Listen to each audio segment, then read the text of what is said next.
सनाज art impression. कैसे हैं आप सब friends? Thank you so much आपके प्यार के लिए, आपके सपोर्ट के लिए।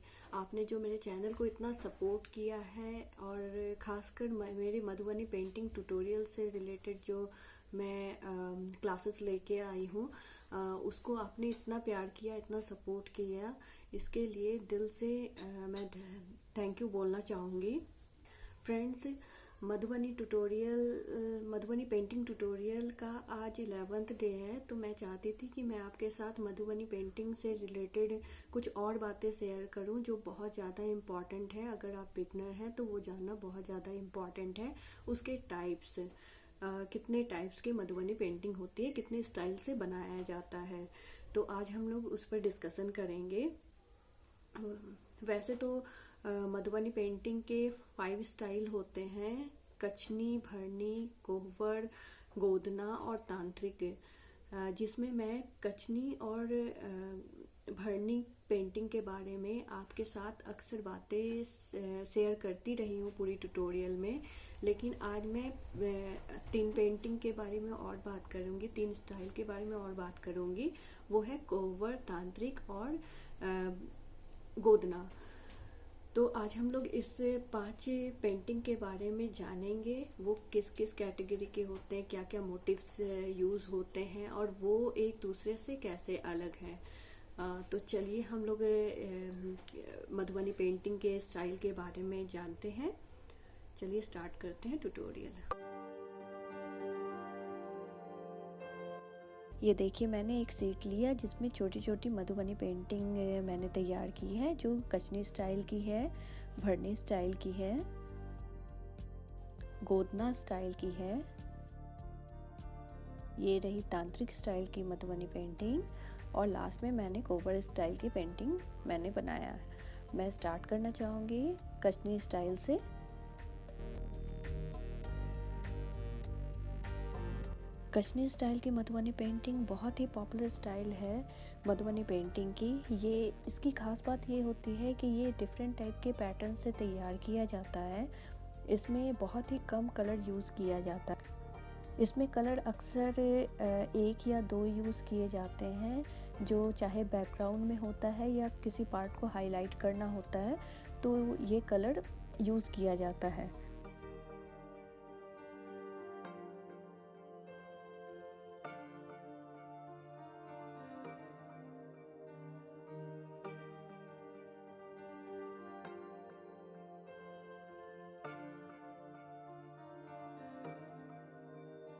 यहाँ आप देख रहे होंगे कि यहाँ पे मैंने डिफरेंट पैटर्न्स यूज़ किए हैं। जैसे यहाँ मैं कचनी स्टाइल की फाइन लाइन ड्रॉ कर रही हूँ, जो बहुत सुंदर लगती है कचनी स्टाइल में, और ये बहुत ज़्यादा ही यूज़ किए जाते हैं पेंटिंग बनाने में।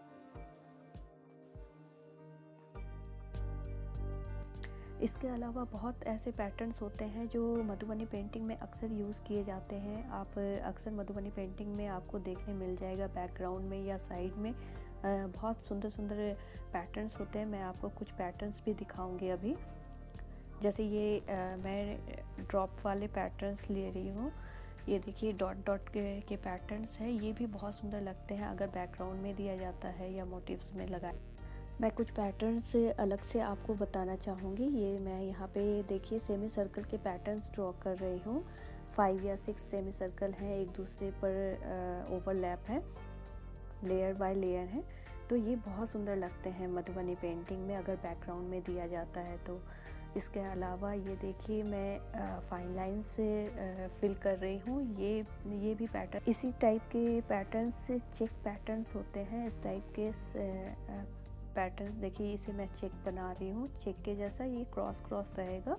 तो ये भी अक्सर यूज़ किए जाते हैं मधुबनी पेंटिंग में कचनी स्टाइल में।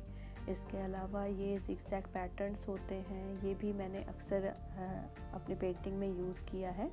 आप अगर ध्यान दिए होंगे तो इस टाइप के पैटर्न्स मैं अक्सर लेती रहती हूँ। यहाँ मैं एस शेप बना के मैं पैटर्न्स ले रही हूँ। ये भी बहुत इजी है। जैसे आप स्मॉल लेटर एस बनाते हैं, वो कंटिन्यू एस आप बनाते रहेंगे तो ये भी बहुत अच्छा लगता है मधुबनी पेंटिंग में बनाने में। इसके अलावा और भी कुछ मैं पैटर्न्स दिखा देती हूँ आपको। ये भी जिगजैग पैटर्न्स से की तरह ही है। अगर पानी को दर्शाना है तो इस टाइप के पैटर्न्स आप डाल सकते हैं, ये भी बहुत सुंदर लगता है। ये देखिए, ये कंप्लीट होने के बाद बहुत सुंदर लगने लगता है। ये हो गई हमारी कश्मीरी स्टाइल की पेंटिंग के पैटर्न्स। अब हम लोग बात करेंगे भरनी स्टाइल की पेंटिंग की। भरनी नाम से ही आपको पता चल रहा होगा यहाँ कुछ भरने की बात हो रही है। जी हाँ, यहाँ पे कलर भरने की बात हो रही है। जिस पेंटिंग में बहुत सारे ब्राइट कलर फिल किए जाते हैं, भरे जाते हैं, उस पेंटिंग को मधुबनी पेंटिंग में भरनी स्टाइल की मधुबनी पेंटिंग कहा जाता है। जैसा कि आप देख रहे हैं यहाँ पे मैं ग्रीन कलर ले रही हूँ। इससे पहले मैंने ब्लू लिया था, येलो कलर का बैकग्राउंड लिया, रेड कलर यूज़ किया। ये सारे ब्राइट कलर यहाँ यूज़ किए जा रहे हैं। तो ये हमारी भरनी स्टाइल की मधुबनी पेंटिंग तैयार की गई है। ये बहुत ही पॉपुलर पेंटिंग है। जैसे कचनी है उसी टाइप से ये भरनी भी बहुत ज़्यादा ही पॉपुलर स्टाइल है मधुबनी पेंटिंग की। अब हम लोग बात करते हैं गोदना स्टाइल की पेंटिंग की। गोदना का अर्थ होता है चुभाना। मधुबनी पेंटिंग अक्सर उच्च वर्ग के लोग किया करते थे, तो निम्न वर्ग के लोग को भी ये काफ़ी पसंद आता था। तो उन्होंने एक नया आर्ट फॉर्म तैयार कर दिया। गोदना स्टाइल में वो लोग पेंटिंग बनाते थे, जो उनकी बॉडी पे छोटी छोटी मोटिव्स तैयार किए जाते थे। जैसे ये मैं पेंटिंग बना रही हूँ, इस टाइप के मोटिव्स तैयार किए जाते थे, पेंटिंग तैयार की जाती थी, जो उन्हें टैटू के रूप में बनाते थे, वो अपनी बॉडी पे बनाते थे। गोदना स्टाइल में भी वैसे ही मोटिव्स लिए जाते हैं जो अक्सर मधुबनी पेंटिंग में लिए जाते हैं। जैसे नेचर से रिलेटेड मोटिव्स हो गए, भगवान हो गए, लेकिन ये बॉडी पे टैटू के रूप में बनाया जाता था। गोदना पेंटिंग में इस बात का ध्यान रखा जाता है कि जितने भी मोटिफ लिए जाते हैं वो इक्वल साइज़ के हों। जैसे मैंने डक यहाँ पे डक लिया है, वो सभी डक एक जैसे इक्वल साइज़ के हैं। उसके अलावा मैंने फिश लिया है, वो भी सभी एक इक्वल साइज़ के हैं। तो इस बात पे बिल्कुल ध्यान दिया जाता है। ये बहुत सुंदर लगते हैं। अगर एक ही पैटर्न को एक जैसा एक साइज़ का बनाया जाए तो इसकी खूबसूरती बढ़ जाती है। इसके अलावा बहुत सारे और भी पैटर्न्स होते हैं जो गोदना पेंटिंग में यूज़ किए जाते हैं।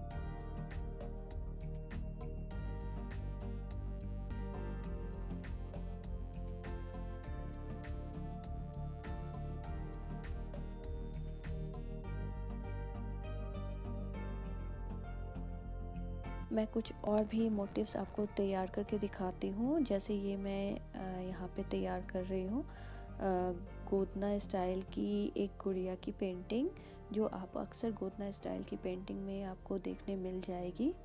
ये बहुत इजी है बनाना और ये बहुत सुंदर लगती है जब गोदना स्टाइल में इसे सर्कल में या रेक्टेंगल स्टाइल में से बनाया जाता है। बहुत सारी गुड़िया एक साथ बनाई जाती है, तो ये बहुत सुंदर लगती है।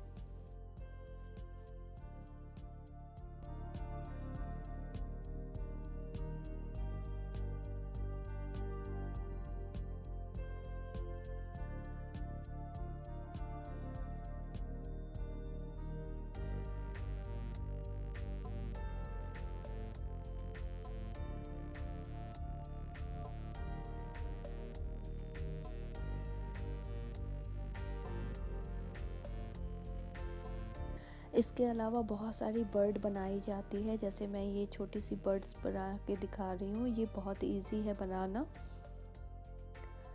ये बर्ड भी अक्सर यूज़ किए जाते हैं गोदना स्टाइल की मधुबनी पेंटिंग में। इसके अलावा कोई भी मधुबनी पेंटिंग में इस टाइप के बर्ड्स आपको देखने मिल जाएंगे।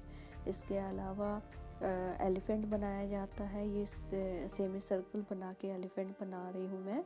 ये बहुत इजी होती है बनाना, लेकिन बहुत सारे एलिफेंट, एक ही स्टाइल के एलिफेंट अगर बनाए जाते हैं तो ये गोदना आर्ट की खूबसूरती बढ़ जाती है। इसी टाइप के ये पीकॉक मैं बना रही हूँ। ये भी पीकॉक बहुत फेमस है गोदना स्टाइल की मधुबनी पेंटिंग में। ये मेरी तैयार हो गई गोदना स्टाइल की कुछ मोटिव्स। मैं दिखाती हूँ आपको मेरी पेंटिंग जो मैंने गोदना स्टाइल में बनाया है। ये देखिए, ये पेंटिंग तैयार हो गई।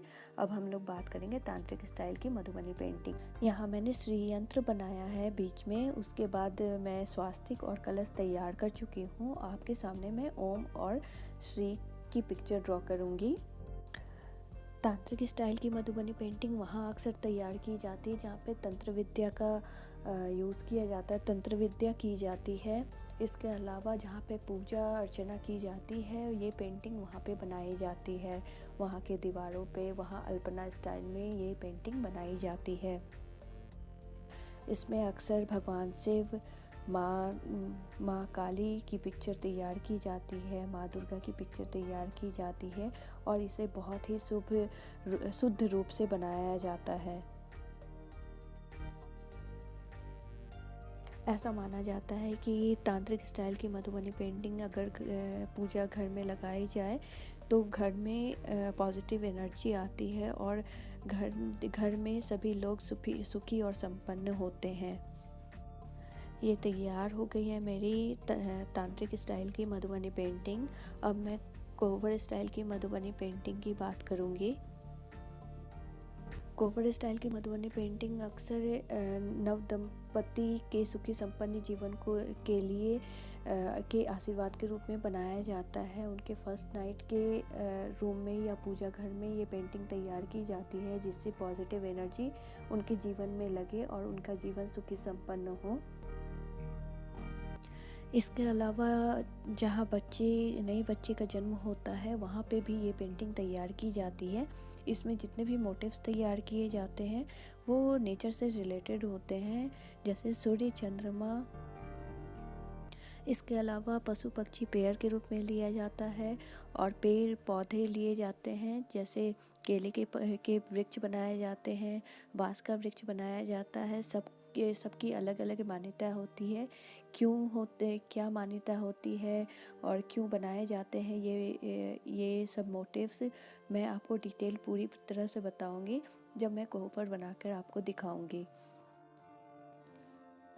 इसके अलावा भगवान शिव पार्वती की पिक्चर ड्रॉ की जाती है, दूल्हा दुल्हन की पिक्चर ड्रॉ की जाती है। इन सब पिक्चर का मेन मकसद ये होता है कि जितने भी पॉजिटिव इम्पैक्ट आते हैं वो दाम्पत्य जीवन को सुखी संपन्न बनाए और आने वाले जीवन में वंश वृद्धि के लिए उन्हें आशीर्वाद प्राप्त हो और उनका जीवन सुखी संपन्न हो।